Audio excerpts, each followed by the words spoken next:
Tengan ustedes muy buenos días, amables oyentes. Hemos avanzado ya mucho en la segunda parte del tiempo ordinario de la liturgia de la Iglesia.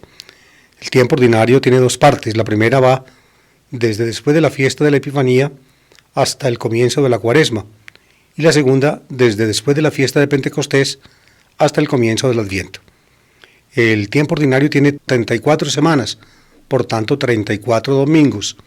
En algunas ocasiones, por cuestiones de calendario, se pierde uno de esos domingos. Ya hemos llegado al domingo 16º del tiempo ordinario. Este domingo es, pues, el domingo 16, como solemos decir nosotros en nuestro lenguaje coloquial, que sustituye el uso del numeral ordinal, primero, segundo, 15º, 16º, por el correspondiente cardinal, es decir, 1, quinto, 15, 16. Por eso, ambas formas de decir son correctas, domingo 16 y domingo 16. En la lengua latina, que es la madre de nuestra lengua, la forma correcta de decir es la que distingue el cardinal 1, 2, 3 del ordinal, primero, segundo, tercero. Como siempre en el tiempo ordinario hay tres lecturas fijadas para la liturgia de la Eucaristía. La primera tomada del Antiguo Testamento, la segunda de una carta apostólica y la tercera el texto evangélico. Hay tres ciclos dominicales en el tiempo ordinario, A, B y C. En el ciclo A se prefiere el Evangelio según Mateo, en el B según Marcos, en el C según Lucas. Como estamos en el ciclo A, entonces la lectura está siendo tomada del Evangelio de San Mateo. Este domingo toca pues la primera lectura del libro de la sabiduría. Sofía Salomonos se llama este libro, que pertenece a el grupito de los 7 libros que para los evangélicos son considerados apócrifos, es decir, no pertenecen al canon, pero para los católicos pertenecen al canon y nosotros solemos llamarlos deuterocanónicos para distinguirlos de los otros libros del Antiguo Testamento que son protocanónicos o canónicos simplemente. El canon hebreo de la Biblia no contempla pues estos 7 libros. En una sinagoga judía no se leen estos 7 libros y ahí se inspiró Martin Luther para suprimir también estos libros en su traducción de la Biblia a la lengua alemana. El llamado pues libro de la sabiduría, en griego Sofía Salomonos, es decir, sabiduría de Salomón, es un libro muy reciente de la Biblia, el más reciente libro del Antiguo Testamento cristiano o católico. Fue escrito en griego, fue escrito por algún autor anónimo de la comunidad judía de Alejandría. En Alejandría, el norte de Egipto, vivían muchos judíos desde tiempos anteriores. Desde la fundación de Alejandría, por la conquista de Egipto hecha por Alejandro el Grande. Él fundó esta ciudad en la costa y puso allí, diría yo, la capital de Egipto como colonia de Macedonia. Pues el rey de Macedonia era Filipe y Alejandro, su hijo, fue el que inició una serie de conquistas muy grandes que lo llevó pues desde Grecia a través de Egipto, luego Palestina, Siria, lo llevó hasta Mesopotamia y Persia, es decir, prácticamente hasta lo que hoy es la frontera entre la India y Pakistán. Imagínense ustedes, el gran imperio de Alejandro. Pues bien, allí desde la época de Alejandro empezaron a vivir judíos, donde había posibilidades de comercio y de riqueza. Ustedes saben, nuestros hermanos los judíos siempre están allí. La situación de Palestina era ciertamente más pobre, más difícil que en Egipto. Cuando murió Alejandro y lo sucedieron allí una dinastía egipcia de generales de Alejandro, encabezada por uno que llamaba Ptolomeo.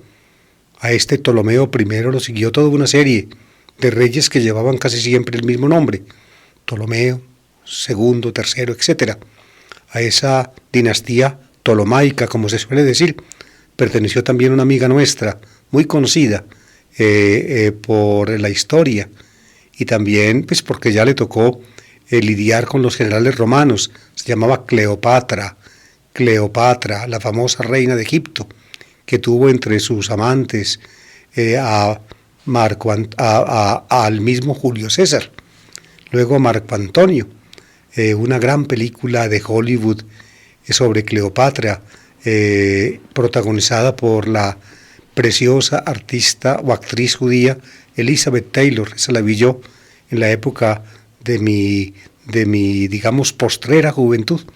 Una película, digamos, admirable. Yo no sé por qué estos días, en algún comentario cinematográfico, escuchaba yo una crítica a Elizabeth Taylor por esta caracterización que hizo de la reina de Egipto, Cleopatra. En todo caso, cuando yo vi la película, esta me encantó, y también Elizabeth Taylor, pues una actriz americana de raza judía muy hermosa.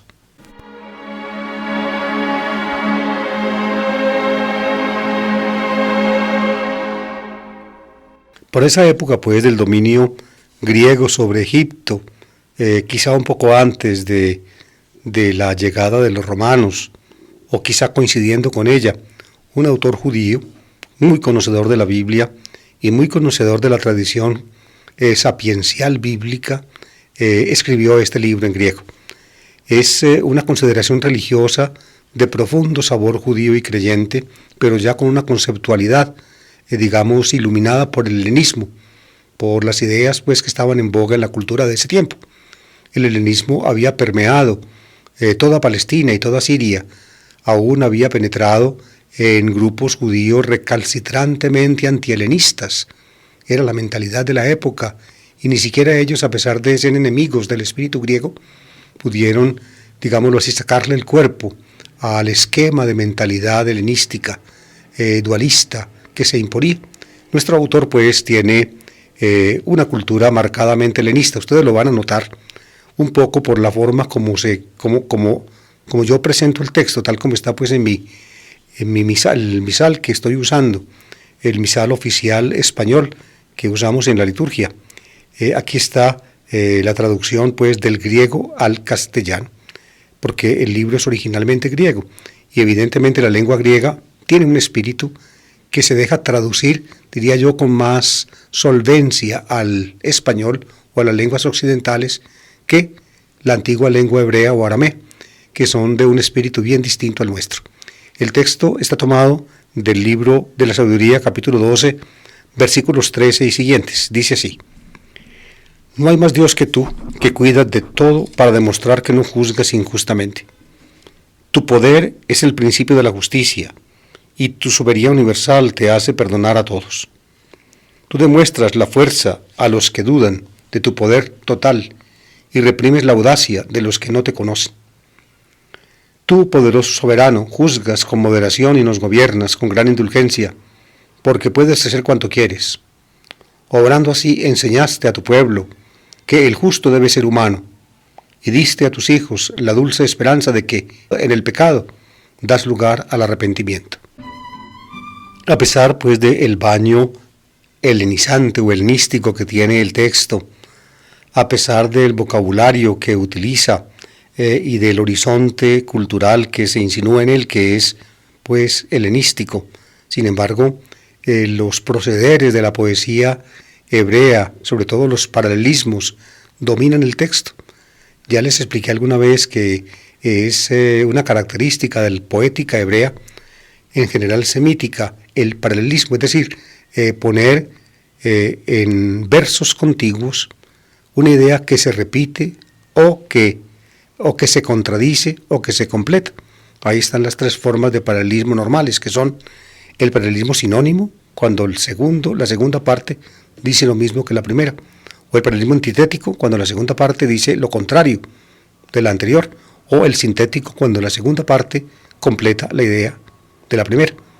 Fíjense ustedes los paralelismos aquí, los hago notar solamente para que ustedes vayan, digamos, cuando lean la Biblia, vayan teniendo, digamos, una cierta perspicacia para adivinar la forma poética detrás de una forma aparentemente prosaica.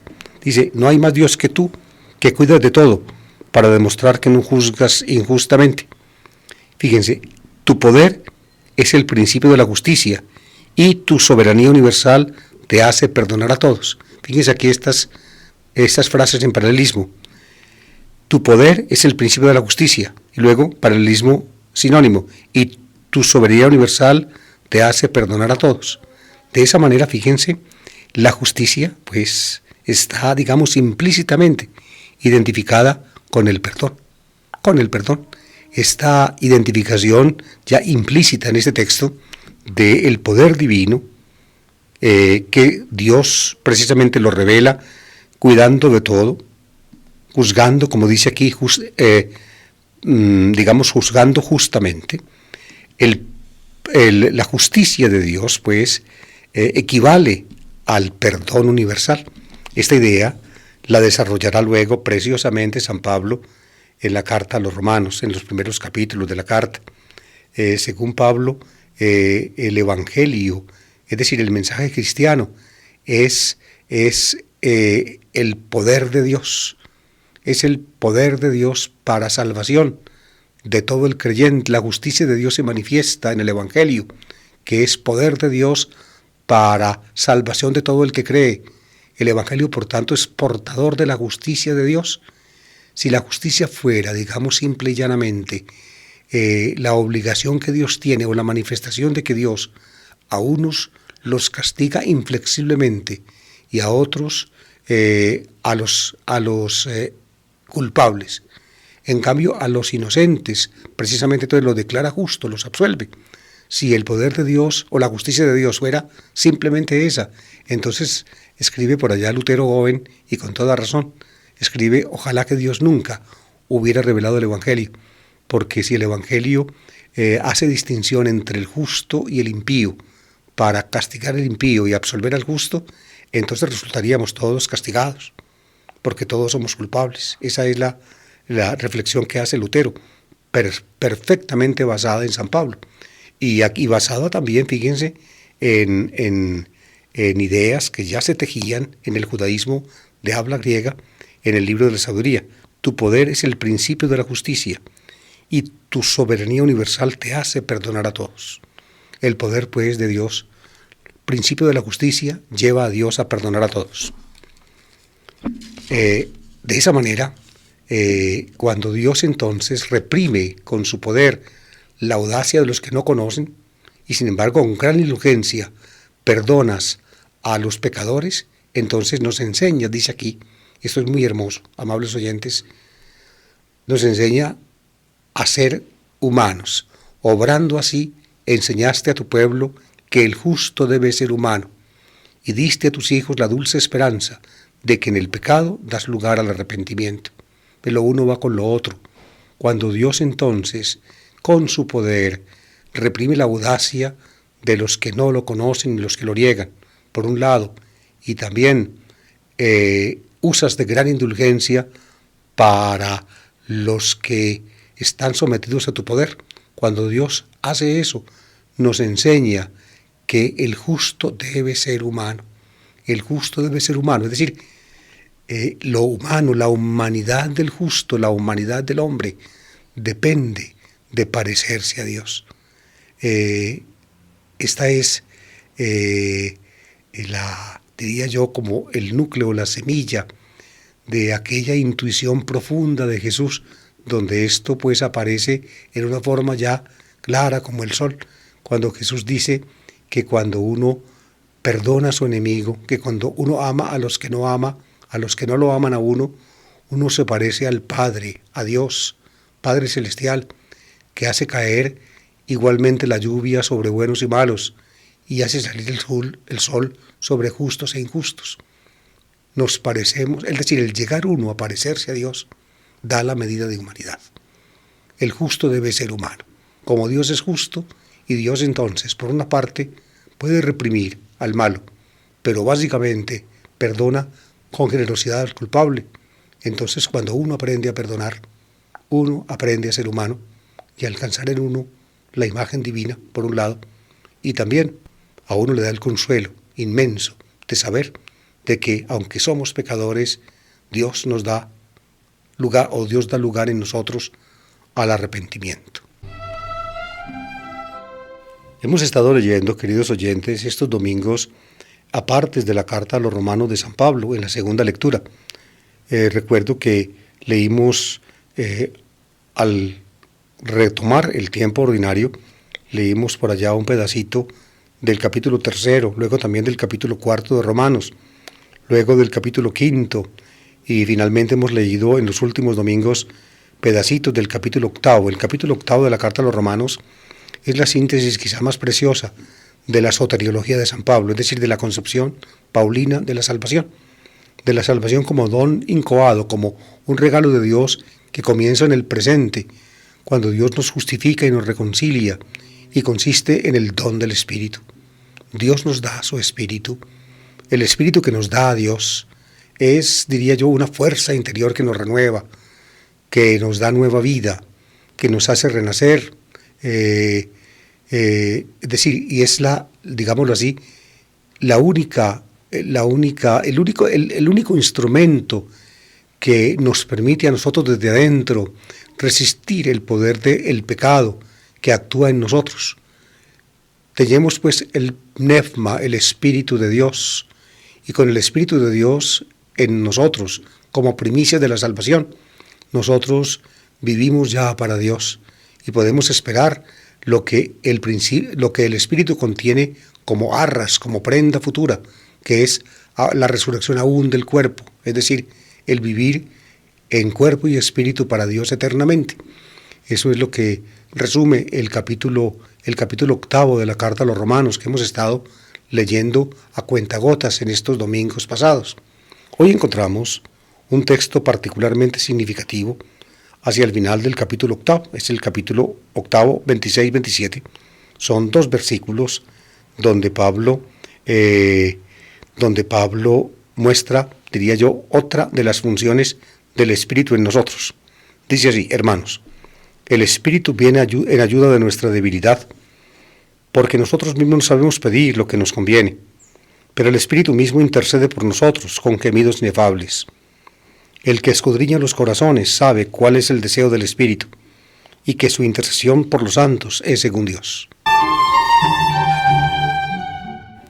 Muchas veces, amables oyentes, cuando uno lee en las palabras de Jesús, sobre todo en el cuarto evangelio, las reiteradas invitaciones a la oración, una seguridad muy grande que debemos tener, comunica Jesús en el Padre. Esas palabras de Jesús que escuchamos en el Sermón de la Montaña de Mateo y también en el capítulo 11 de Lucas, después del Padre Nuestro, son muy significativas. Pedid y se os dará, buscad y hallaréis, llamad y se os abrirá, porque quien pide recibe, y quien busca halla, y aquel que llama se le abre. Estas palabras de Jesús pues están cargadas de confianza, pero todos hemos hecho la experiencia, y yo pienso que Pablo también, todos hemos hecho la experiencia de pedir y confiar en Dios y no ver que se cumplan nuestras peticiones. Eso ocurre. En el cuarto evangelio Jesús dice: todo lo que pidáis al Padre en mi nombre os lo daré.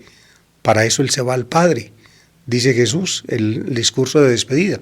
Y sin embargo, como les decía yo, todos hemos hecho la experiencia de que pedimos y pedimos y aparentemente nos vemos desairados. Pablo entra en esta cuestión, digamos, de refilón, en el capítulo 8 de la carta a los Romanos. Él dice: el hombre siente una profunda debilidad y una profunda angustia ante la vida, y muchas veces no sabe pedir lo que le conviene. Ahí es cuando Pablo, digamos, introduce acá, en este tema de la oración, el Espíritu. El Espíritu viene en ayuda de nuestra debilidad, porque nosotros no sabemos pedir lo que nos conviene. Entonces, por eso está el Espíritu en nosotros, dice Pablo. El Espíritu mismo intercede por nosotros con gemidos inefables. Oigan esta frase: el Espíritu Santo intercede por nosotros con gemidos inefables. La mejor explicación que yo he considerado o visto en los eruditos, los que estudian estos textos, es la siguiente. Digamos, el fenómeno del arrobamiento místico. Cuando precisamente en el arrobamiento místico que se da en el cristianismo, que se daba en el judaísmo, que se da en general, digamos, en las religiones humanas, el arrobamiento místico, es decir, esta especie como de ensimismamiento interior, del ser humano que finalmente se desconecta de toda la realidad que lo rodea y aún se desconecta de sí mismo para entrar en un contacto místico con, digamos, perdonen la redundancia, con el misterio profundo que nos sostiene. La mística, eso es la mística. Y entonces en estados místicos el cristianismo naciente experimentó, como lo hizo también el judaísmo y como hoy en día todavía ocurre, no solamente en contextos religiosos cristianos, sino también no cristianos, católicos, evangélicos, en fin, se da un lenguaje misterioso que viene de adentro. En general se le llama don de lenguas, que puede tener, diría yo, dos formas. Una, para mí la más auténtica, que es la que arranca o la que expresa el ensimismamiento místico, y otra que en alguna forma puede ser adquirida, que consiste en un balbucir semivoluntario de sonidos incoherentes. Fíjense cómo lo expresa San Pablo: pero el Espíritu mismo intercede por nosotros con gemidos inefables. Es decir, esas palabras que en el arrobamiento místico salen del contacto del alma con Dios, por dentro, muy dentro. Esas palabras arrobadas que salen son los gemidos inefables del Espíritu. Inefable significa que no pueden ser, digamos, expresados en palabras normales. Inefables, gemidos inefables. Es decir, nuestro interior le da al Espíritu la palabra para que Él la diga a su manera, inefablemente, o mejor, el Espíritu se toma en nosotros la palabra para decirle a Dios de cuenta nuestra y desde dentro de nosotros mismos qué es lo que necesitamos. Nosotros mismos no lo sabemos. El Espíritu se lo cuenta a Dios para que Dios entonces lo pueda realizar. Eso es, así pienso yo, se entiende este pedacito del capítulo 8 de la carta a los Romanos. Lo que sigue es, diría yo, la conclusión de lo anterior. El que escudriña los corazones sabe cuál es el deseo del Espíritu, es decir, Dios. Dios que va hasta dentro de nosotros mismos. Dios, pues, es capaz de interpretar la inefable voz del Espíritu. Una voz del Espíritu que no pronuncia nada coherente, al menos para nosotros, pero para Dios sí. Dios lo sabe leer e interpretar, y por tanto Dios obra en consecuencia. Y finalmente llega el texto evangélico que, como les he dicho, está tomado en el ciclo A de los domingos del Evangelio de San Mateo. El domingo pasado empezamos a leer el capítulo 13 de Mateo. En estos 3 domingos, el pasado, este y el próximo, vamos a completar pues la lectura del capítulo 13, que los liturgistas que señalaron las lecturas para los domingos quisieron reproducir íntegramente. Le dieron pues mucha importancia los liturgistas al capítulo 13, el sermón en parábolas de Mateo. En Mateo, para escribir el sermón de parábolas, como para escribir su evangelio completo, se basó en Marcos. En Marcos el sermón de parábolas está en el capítulo 4, en Mateo en el capítulo 13. Ustedes ven qué cantidad de cosas las que le añade Mateo a Marcos, cuando en el capítulo 13 apenas recupera Mateo 13, pues lo que Marcos puso al comienzo de su obra, capítulo 4. Pero este no es el tema de hoy. Más bien les digo lo siguiente: en Marcos 4 el evangelista usa una colección ya previa de parábolas agrícolas de Jesús. El tema es agrícola. 3 parábolas de tema agrícola aparecen coleccionadas, y Marcos entonces las pone en el capítulo 4 desde un escenario muy sugestivo que construye. Jesús está en la orilla del mar, mucha gente está con él, lo rodea la gente. Entonces, para poderles hablar y que lo oigan todos, se sube en la barca, se sienta en una punta de la barca, y desde la barca le habla a la gente que en tierra, pues tal vez en forma de semicírculo, rodea a Jesús y lo escucha. Ese es el escenario sugestivo que Marcos construye, y Mateo lo retoma. Las 3 parábolas agrícolas, de tema agrícola de Marcos, son la de la semilla o sembrador, Acuérdense que en Mateo ya la vimos el domingo pasado. Luego, una parábola muy parecida, que es la parábola que crece por sí sola, sin que el agricultor haga nada fuera de esparcir la semilla y luego recoger la cosecha. Todo lo otro, dice Jesús, lo hace la tierra. Esa es la segunda parábola. Esa segunda parábola la reemplaza Mateo por otra parábola que tocará leer este domingo. Y luego la tercera parábola agrícola de Marcos es la del grano de mostaza, una semillita pequeña que se convierte en un arbusto capaz de albergar en sus ramas los nidos de los pájaros. Ahí están las tres parábolas agrícolas de Marcos. Marcos toma las tres y les hace incisos y forma pues el sermón del capítulo 4. Mateo se basa en Marcos, pero Mateo añade más parábolas. Primero comienza como Marcos, con la del sembrador, luego los dos incisos de Marcos a la parábola del sembrador, lo leímos el domingo pasado, es decir, una explicación de por qué Jesús habla en parábolas, y luego la alegoría de la parábola del sembrador. Acuérdense que ese fue el tema del evangelio del domingo pasado. Mateo pues comienza con la parábola llamada pues del sembrador en esos tres apartes, la parábola misma, una explicación y luego la explicación alegórica de la parábola. Y enseguida Mateo hace una preciosa, artística construcción. Pone en primer lugar la segunda parábola, que también es agrícola, con la cual Mateo reemplaza la de la parábola de la semilla que crece por sí sola, que traía Marcos. Mateo la omite y en lugar de esa pone la parábola también agrícola del trigo y la cizaña. Tocará leerla hoy. Y enseguida pone dos parabolitas pequeñas, paralelas, con el mismo tema. La primera es la del árbol de mostaza, que la tiene Marcos también, y luego la de la mujer que utiliza un paquetico de levadura para hacer panes. Ahí están esas dos parabolitas pequeñas. Fíjense, las toma Mateo. La primera está en Marcos, pero Mateo no toma la de Marcos, la conoce y en alguna forma la versión de Marcos le influye en Mateo, pero Mateo toma esas dos parabolitas pequeñas de la otra fuente, la que está en Lucas, la fuente Q. Por eso también en Lucas aparecen estas dos parábolas más adelante. Ven, esa es. Y enseguida Mateo termina con la explicación alegórica de la parábola del trigo y la cizaña. Esta es, amables oyentes, estoy mostrando la organización que trae Mateo, organización propia de Mateo, después de la parábola de la semilla, el sembrador y las adiciones que trae Marcos. Entonces Mateo continúa pues con la parábola del trigo y la cizaña.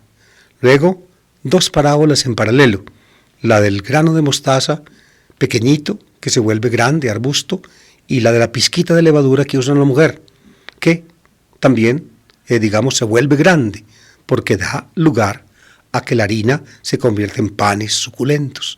Por eso les decía yo que sean paralelas, porque con distintas imágenes tienen el mismo tema. La primera, el grano de mostaza, se dice de un varón, es un varón el que siembra.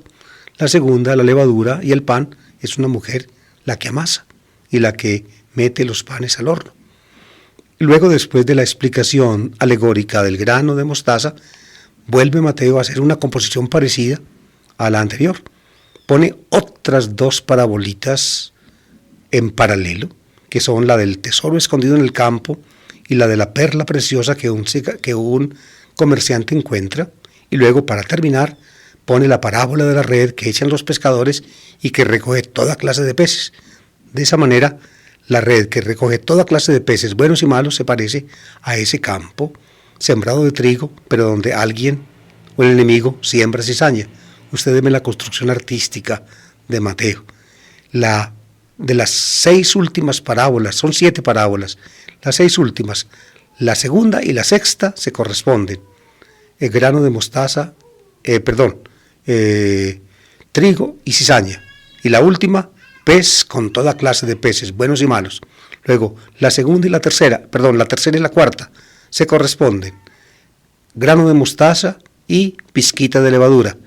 Y luego la quinta y la sexta se corresponden. Tesoro escondido y perla preciosa. Esa construcción es de Mateo. Ustedes ven que Mateo pues no construyó el sermón de parábolas como por ejemplo una buena señora hace utilizando la longaniza, hace chorizos. Es decir, embute y embute cosas. El Evangelio de Mateo no es ningún embutido.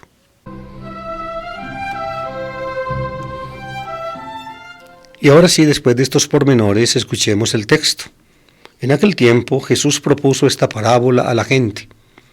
El reino de los cielos se parece a un hombre que sembró buena semilla en su campo. Pero mientras la gente dormía, un enemigo fue y sembró cizaña en medio del trigo y se marchó. Cuando empezaba a verdear y se formaba la espiga, apareció también la cizaña.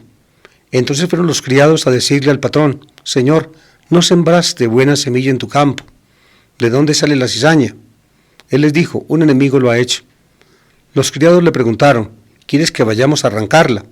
Pero él les respondió: no, que podréis arrancar también el trigo. Dejadlos crecer juntos hasta la siega. Y cuando llegue la siega diré a los segadores: arrancad primero la cizaña y atadla en gavillas para quemarla, y el trigo almacenadlo en mi granero. Este es el primer elemento de los que toca leer este domingo en el capítulo 13 de Mateo.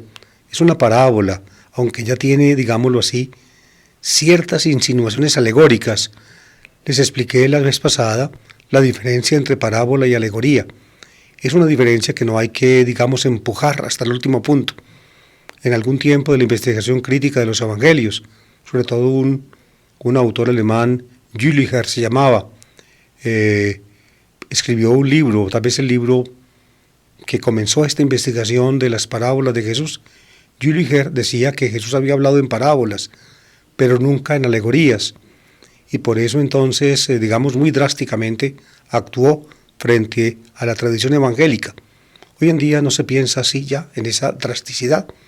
Se sabe que Jesús habló en parábolas, pero probablemente Jesús también empleó elementos alegóricos, y la composición de parábolas en los evangelios pues tiene ya de por sí rasgos alegóricos, y estos pueden, digámoslo así, remontarse al uso mismo de Jesús. Pues bien, básicamente esta es una parábola. Empieza con un tema que es trascendental para poderlo entender, una introducción. Probablemente la introducción es de Mateo. El reino de los cielos se parece a un hombre, se parece. Quiere Jesús hablar pues del reino de los cielos. Y para que la gente le entienda lo que quiere decir, dice a qué se parece el reino de los cielos. ¿Qué es básicamente el reino de los cielos? Es la acción definitiva de Dios. Fíjense, esa es la concepción básica de Jesús y también de los primeros cristianos. Reino de los cielos no es tanto un lugar donde Dios reina. Probablemente no, con seguridad, la designación reino de los cielos es de la comunidad de Mateo y de Mateo mismo, para eludir la pronunciación del nombre divino. En lugar de decir reino de Dios, en griego, Basilia tu Theou, decían reino de los cielos, Basilia ton uranon. Detrás de los cielos se esconde por tanto Dios. Al decir los cielos se piensa en Dios, se está hablando de Dios. El reino de los cielos es por tanto la acción definitiva de Dios. Pues la pregunta es esta: ¿cómo actúa Dios? ¿Cómo actúa Dios definitivamente? Entonces aquí lo explica Jesús. Se parece lo que Dios hace, lo que está haciendo ahora y lo que hará, se parece a lo que hace un hombre. ¿Qué hizo ese hombre? Fue y sembró buena semilla en su campo. Pero la cosa no quedó así, porque mientras los trabajadores de él, que seguramente fueron utilizados para el sembradío, un enemigo fue al campo y sembró cizaña, es decir, mala semilla, y se marchó. De modo que el campo quedó sembrado por el patrón, por el Señor, es decir, uno entiende ya, por Dios, con buena semilla. Y llegó el enemigo. Fíjense, aquí nos explica quién es el enemigo que viene a sembrar la mala semilla. Más adelante se explicará. En la parábola misma no aparece, pero ya se insinúa. Por eso les decía yo que ciertos rasgos alegóricos se dejan sentir desde la parábola misma. El enemigo pues sembró cizaña cuando los trabajadores dormían y se fue. Cuando empezaba a verdear el trigo sembrado, ya se formaba la espiga, también apareció la cizaña. Y los trabajadores fueron, lo notaron, le dijeron al patrón: Señor, ¿no sembraste tú buena semilla en tu campo? ¿De dónde sale la cizaña? Pero el patrón ya tenía la respuesta lista: un enemigo lo ha hecho. Es decir, no necesitó ir a averiguar nada, él ya sabía. Esto indica, amables oyentes, que la narración parabólica, es decir, la imagen que usa Jesús para que la gente entienda qué es el reino de los cielos, es decir, cómo actúa Dios, ya en esa narración Jesús sabe de qué está hablando y la gente también debe saber. Cuando pues el patrón identifica pues al que como enemigo, al que sembró la cizaña, los trabajadores le proponen: ¿quieres que vayamos a arrancarla? Y el patrón dijo: no, de ninguna manera, porque son tan parecidos el trigo y la cizaña cuando están brotando, que al arrancar el uno, también pueden arrancar el otro. Déjenlos juntos. Por tanto, le da tiempo el patrón al sembradío, sembrado por él con trigo, por el enemigo con cizaña. Le da tiempo, ¿hasta cuándo? Hasta la siega, es decir, hasta la cosecha del trigo, cuando los segadores con la hoz cortan las espigas. Cuando hagan eso, ahí sí, distingan. Corten y primero recojan la cizaña, átenla en manojos para quemarla en el horno y al trigo llévenlo sobre el granero. El significado de la parábola, básicamente, pienso yo, podríamos resumirlo así: la obra de Dios es su reino. La obra de Dios es su reino, pero dentro de la obra de Dios se meten resultados de obras maléficas. Pues bien, Dios no procede desde ahora a distinguir. Da tiempo.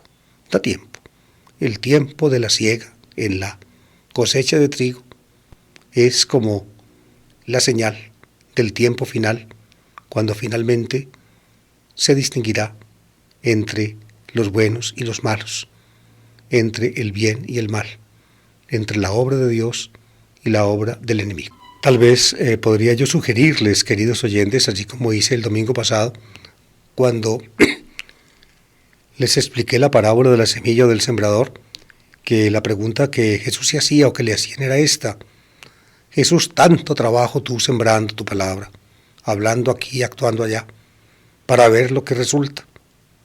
Se pierde, todo eso se pierde. Y Jesús contestaba: bueno, aunque como en la semilla que siembra el sembrador se pierden grandes porciones, finalmente la que no se pierde, la que cae en tierra buena, da una cosecha que compensa todo lo demás. Aquí tal vez la pregunta era esta: si Dios está reinando ya, si Dios, como dices tú, Jesús, ya está, digamos, estableciendo su reinado entre nosotros, ¿por qué coexisten el bien y el mal? ¿Por qué hay tanto crimen, tanta maldad, tanta sinvergüenzada? ¿Por qué? ¿No será que el reinado de Dios es una ilusión? Y Jesús contestaba con esta parábola: no es ninguna ilusión. En el campo de Dios, que es el mundo, subsisten el trigo y la cizaña. Y tan solo al final se podrá distinguir el uno del otro y separar el uno del otro. Como les expliqué, después de esta parábola del trigo y la cizaña, Mateo añade otras dos en paralelo, otras dos que tienen el mismo tema, pero están basadas en diferente imagen. Estas dos las toma Mateo de la fuente Q, por eso las encontramos también en el Evangelio de Lucas. Las dos parábolas pues son las siguientes. El reino de los cielos se parece a un grano de mostaza que uno siembra en su huerta. Aunque es la más pequeña de las semillas, cuando crece es más alta que las hortalizas. Se hace un arbusto más alto que las hortalizas, y vienen los pájaros a anidar en sus ramas. Les dijo otra parábola: el reino de los cielos se parece a la levadura. Una mujer la amasa con 3 medidas de harina, y basta para que todo fermente. Jesús expuso todo esto a la gente en parábolas, y sin parábolas no les exponía nada. Pues bien, ustedes ven en estas dos parabolitas que en el fondo tienen un mismo mensaje, aproximadamente el mismo. En estas dos parabolitas, Mateo utiliza la misma introducción que utilizó para la parábola anterior. El reino de los cielos se parece a, acuérdense, en el anterior, el reino de los cielos se parece a un hombre que sembró buena semilla en su campo. Allá se parece al hombre. Aquí el reino de Dios se parece, o el reino de los cielos se parece a la semillita de mostaza. Fíjense cómo cambia. Al hombre que siembra el trigo y aquí a la semillita que siembra, que es de mostaza. Y luego la siguiente parábola empieza parecido. El reino de los cielos se parece a la levadura. Fíjense, a la levadura. No a la mujer que echa la levadura en la masa, sino a la levadura. Se ve que estas dos parabolitas van en paralelo y no proceden de la misma fuente de donde Mateo saca la parábola anterior con la que reemplaza la de la semilla que crece por sí sola de Marcos. Bueno, son detalles un poco dispendiosos. Uno tiene que mirar mucho el texto y poner mucho cuidado para poderlos captar. Pero una cosa creo yo que ustedes sí captan: la comparación del reino de los cielos. ¿Qué quiere aclarar Jesús? ¿Cómo es el reino de los cielos? Es decir, la acción definitiva de Dios. Pues bien, se parece a una semillita de mostaza y se parece a la levadura que usa una mujer. La semillita de mostaza es pequeñita, es un granito muy pequeño. La levadura que usa una mujer para amasar harina es también una pizquita. Sí, las que saben hacer pan lo conocen muy bien. Si se le pasa la mano en levadura a la que está haciendo los panes, le quedan los panes, diría yo, como pegotudos, que estiran. Tiene que ser la medida exacta, de acuerdo con la harina. Fíjense, así actúa Dios, o así se parece lo que Dios hace. Su reino se parece a un granito pequeño que finalmente al crecer, al ser sembrado en la huerta y al crecer, se vuelve un arbusto grande. Y lo mismo la levadura que utiliza la mujer. La utiliza con 3 medidas de harina y todo fermenta. El pedacito de levadura hace que todo fermente. Es decir, el granito pequeño se vuelve un arbusto grande y la pizquita de levadura transforma en suculentos panes la masa amasada con agua. Tal vez pueda aclararles un poquito o hacerles entender mejor a partir de planteamientos como los que hice en la parábola del trigo y la cizaña y como los que hice también para la del sembrador. Quizá la pregunta que se hacía Jesús o que le hacían a Jesús era esta: pero ¿cómo dices tú que Dios está reinando? ¿Y dónde aparece su reino? ¿Dónde se ve que Dios reine? No se ve nada. ¿Se ve todo igual? O como dice la gente actualmente: hace 2000 años que hay cristianismo y que hay iglesia y que vino Jesús. ¿Y qué? Este mundo está peor que antes. Fíjense, es más o menos un mismo planteamiento. Tal vez Jesús se hacía la pregunta o se la hacían a él: ¿y dónde aparece que Dios reine? ¿Dónde aparece? Si es que esto sigue como va, como ha sido siempre. Jesús contestaba: es que el reino de Dios, es decir, lo que Dios hace, es como una semillita pequeña. Ahora se ve pequeña, insignificante, pero se convierte en un árbol grande. El contraste, por tanto, es entre la pequeñez de ahora con la grandeza de entonces. ¿Ven? Así es la obra de Dios. La pizquita de levadura, ahora pequeña, y todos los panes, la harina de los panes suculentos, bien fermentados y bien cocidos. El contraste es pues entre la apariencia actual, insignificante, de la acción de Dios y su poder y manifestación avasallante de entonces, del futuro, de la plenitud del reino de Dios. Después de este grupito pues de 2 parábolas en paralelo, Mateo trae algo que es muy común en su evangelio. Es una cita escriturística con la cual Mateo quiere fundar en la escritura lo que hace Jesús. La escritura se cumple, no solamente lo que Jesús dice, sino también lo que Jesús hace. Así lo escribe él: así se cumplió el oráculo del profeta: abriré mi boca diciendo parábolas, anunciaré lo secreto desde la fundación del mundo.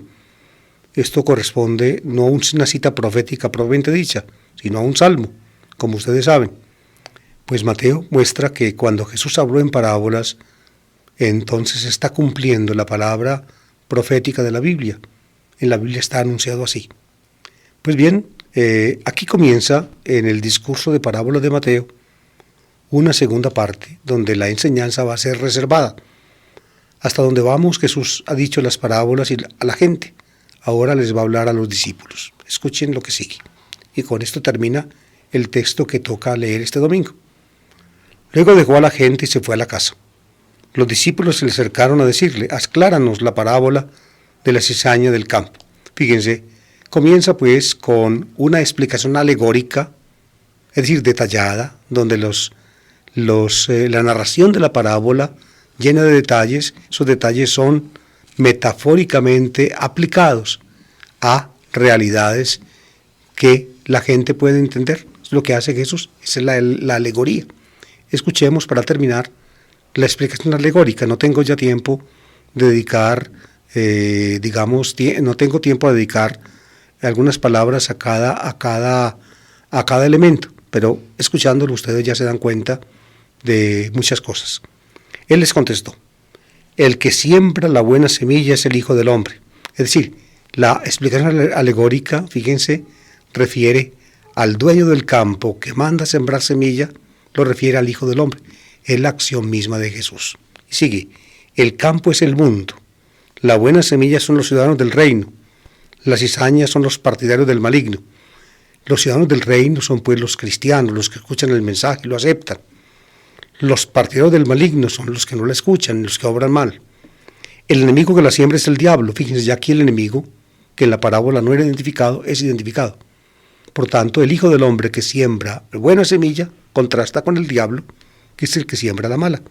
Y sigue: la cosecha es el fin del mundo y los segadores son los ángeles.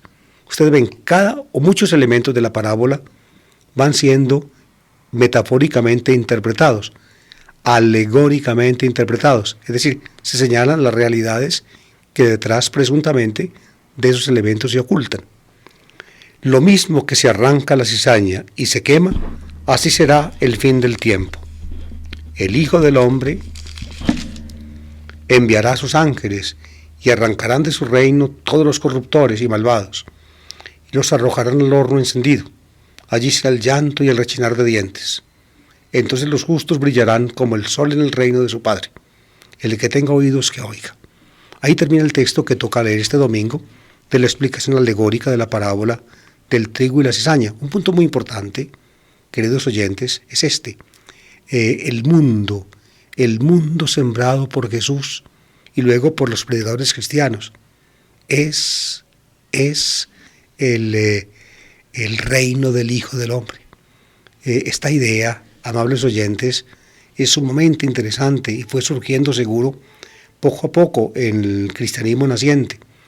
Esto nos lleva a pensar que según Mateo, y yo pienso no solo según Mateo, esta misma idea la encontramos nosotros aquí y allá, en todo el Nuevo Testamento.